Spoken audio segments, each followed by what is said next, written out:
और भीलवाड़ा से एक दिल को दहला देने वाली घटना सामने आई। यहां एक मां ने ही अपने मासूम बच्चों की बेरहमी से हत्या कर दी और इसके बाद खुद की भी जान लेने की कोशिश की। और ऐसा बताया भी जा रहा है कि महिला कैंसर से जूझ रही है और इसी डर में उसने ये खौफनाक कदम उठाया। लेकिन जिसने भी इस घटना के बारे में सुना, उसके मन में सिर्फ यही सवाल है कि आखिर कोई मां अपने बच्चों की कातिल कैसे हो सकती है।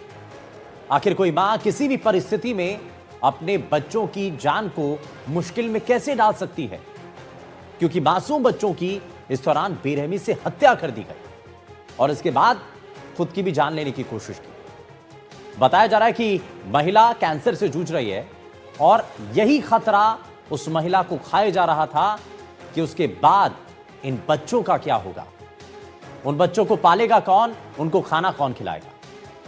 फिलहाल महिला का अस्पताल में इलाज चल रहा है और आखिर यह पूरा मामला क्या है और इस मामले में पुलिस की तहकीकात में अभी तक क्या क्या बातें सामने आई हैं, आखिर कैसे एक मां कातिल बन गई अपने बच्चों की, इस रिपोर्ट में आपको दिखाते हैं। मां ने की 2 मासूमों की हत्या, धारदार हथियार से उतारा मौत के घाट। हत्या के बाद खुद भी खाया जहर। महिला का चल रहा है इलाज। भीलवाड़ा जिले के मांडलगढ़ थाना क्षेत्र से एक दिल दहला देने वाली घटना सामने आई। इस घटना ने सभी को झकझोर कर रख दिया है। मानपुरा के एक घर के आंगन में 2 मासूम बच्चों के शव थे और हर तरफ सिर्फ खून बिखरा हुआ था। 2 मासूमों की निर्मम हत्या और किसी ने नहीं बल्कि खुद जन्म देने वाली मां ने की। बीमारी से तंग मां के डिप्रेशन ने 2 मासूम बच्चों को मौत की नींद सुला दिया। मासूमों को मौत की नींद सुलाने के बाद खुद मां संजू देवी ने पति राजू को फोन करके बच्चों की हत्या करने की बात बताई और खुद भी जहर खाने की बात कही और इस एक कॉल ने राजू साहू का जीवन तबाह कर दिया। बीमारी और मानसिक तनाव से जूझ रही एक मां ने अपने 2 मासूम बच्चों की धारदार हथियार से गला काट कर हत्या कर दी।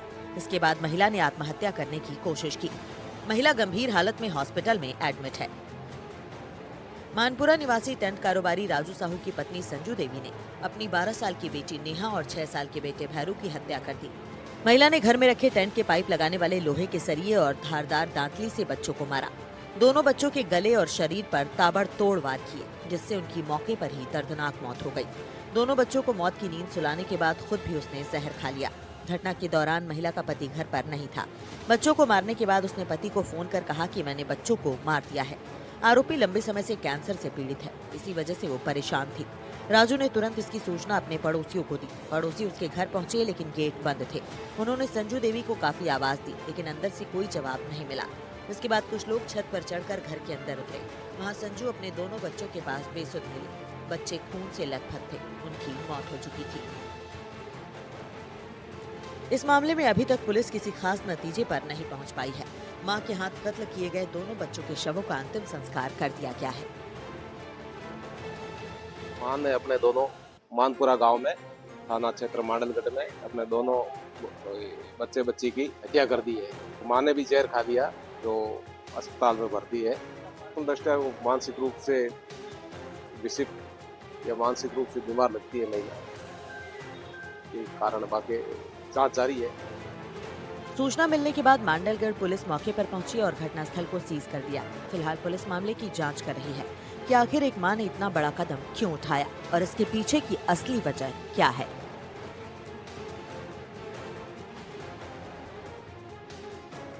कुछ समय से वो कैंसर से, गले में कैंसर और पेट में किसी गांठ की वजह से परेशान थी। इसी वजह से उसने आवेश में आके, एक भय था उसके दिमाग में कि बच्चों का मेरे बाद में क्या होगा। इसी हालात में उसने अपने 2 बच्चों को मौत की नींद सुला दिया। पुलिस जांच कर रही है। अभी महिला गंभीर हालत में भीलवाड़ा जिला चिकित्सालय में भर्ती है।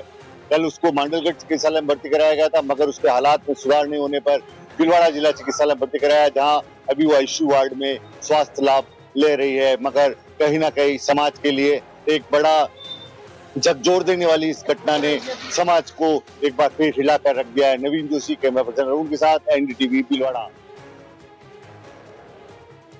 और अब खबर 12 से है, जहां पुलिस की टीम को बड़ी कामयाबी मिली और 12 की पुलिस टीम ने हत्या के एक मामले में 19 साल से फरार चल रहे 2 इनामी आरोपियों को गिरफ्तार कर लिया। ऑपरेशन अदृश्य के तहत इस कार्रवाई को पुलिस की टीम ने अंजाम दिया।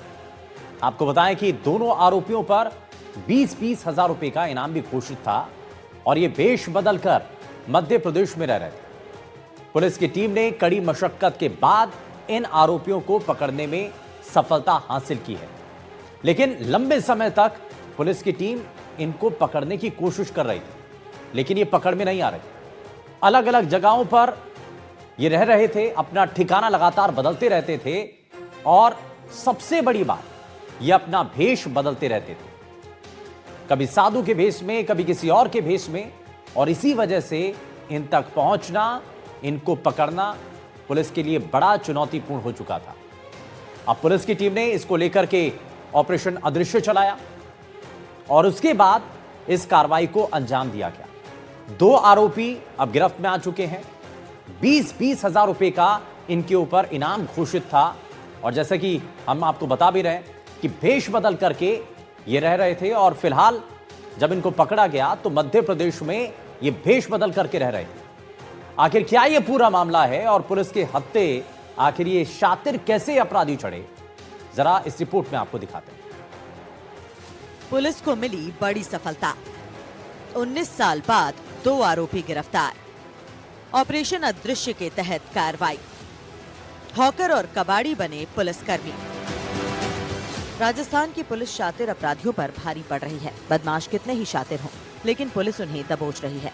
कुछ ऐसी ही कार्रवाई 12 जिला पुलिस ने ऑपरेशन अदृश्य को सफल बनाते हुए की। पुलिस के जवान अपनी ड्यूटी निभाते हुए मध्य प्रदेश में जाकर कबाड़ी और अखबार बांटने वाले हॉकर बने। 6 महीने की मशक्कत के बाद हत्या के 2 आरोपियों को गिरफ्तार किया गया। आपको बता दें कि ये दोनों पिछले 19 सालों से लगातार पहचान बदलते हुए पुलिस को चकमा दे रहे थे। दोनों पर 20-20 हजार रुपए का इनाम घोषित था। 29 अप्रैल 2007 को छिपा बड़ौदा थाना क्षेत्र में ओड समाज के सामूहिक विवाह सम्मेलन में मेहमान मोतीलाल ओड रात में लापता हो गया था। 1 मई को बालापुरा सम्मेलन स्थल के पास उसका शव मिला। शव पर चोट के निशान थे और मुंह पर तेजाब डाला गया था। जांच में सामने आया कि मोतीलाल की पप्पू ओड से दुश्मनी थी। पप्पू ओड ग्वालियर का रहने वाला था। इसने अपने 2 साथियों के साथ मिलकर हत्या को अंजाम दिया। पुलिस ने पप्पू ओड को 9 दिसंबर 2009 को गिरफ्तार कर लिया था, जबकि बाली और बल्ली ओड और लक्ष्मण सिंह ओड फरार हो गए थे। इन दोनों को पकड़ने के लिए ऑपरेशन अदृश्य चलाया गया। टीम ने लगभग 6 महीने तक ग्वालियर और शिवपुरी जिलों में गुप्त रूप से निगरानी की। इस दौरान पुलिसकर्मी हॉकर और कबाड़ी भी बने।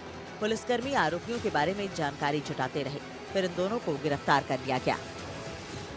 छिपा बड़ौद के अंदर 2007 में एक हत्याकांड हुआ था, जिसके अंदर बारात में आए हुए एक व्यक्ति की हत्या करके उसके शव को जो है पहचान छिपाने के उद्देश्य से गांव के बाहर डाल के उसके ऊपर तेजाब वगैरह डाल दिया था। 2007 में एफआईआर दर्ज हुई थी इस संबंध में और एफआईआर दर्ज होने के बाद में पुलिस ने इन्वेस्टिगेशन करके और तत्काल एक मुलजिम पप्पू ओड को तो गिरफ्तार कर लिया था, लेकिन 2 मुलजिम जो है उसके फरार थे। टोटल मिला के इसमें 3 मुलजिम है, 4 मुलजिम है, जिसमें से बाकी के जो 3 मुलजिम जो फरार थे उन मुलजिमों में से लगभग ये 6-7 महीने का समय जो है इसके अंदर हमारे डेडिकेटेड रूप से हम लोग लगे रहे, तब जाके ये 20-20 हजार के जो 2 इनामी है वो छिपा बड़ौद, इनको हमारी डीएसटी टीम ने पकड़ के छिपा बड़ौद थाना पुलिस को सुपुर्द किया है, जिनसे इन्वेस्टिगेशन किया जा रहा है। इसके अलावा अभी एक मुलजिम और शेष है, उसके बारे में भी हम लोग जो है पूछताछ, उसके बारे में भी हमारी जो कार्रवाई है वो जारी है। ये दोनों आरोपी लगातार पहचान छिपाकर ठिकाने बदल रहे थे, लेकिन कानून से कोई नहीं बच सकता और आखिरकार ये दोनों भी पकड़े गए। फिलहाल आरोपियों को हिरासत में लेकर पुलिस उनसे पूछताछ में जुटी है।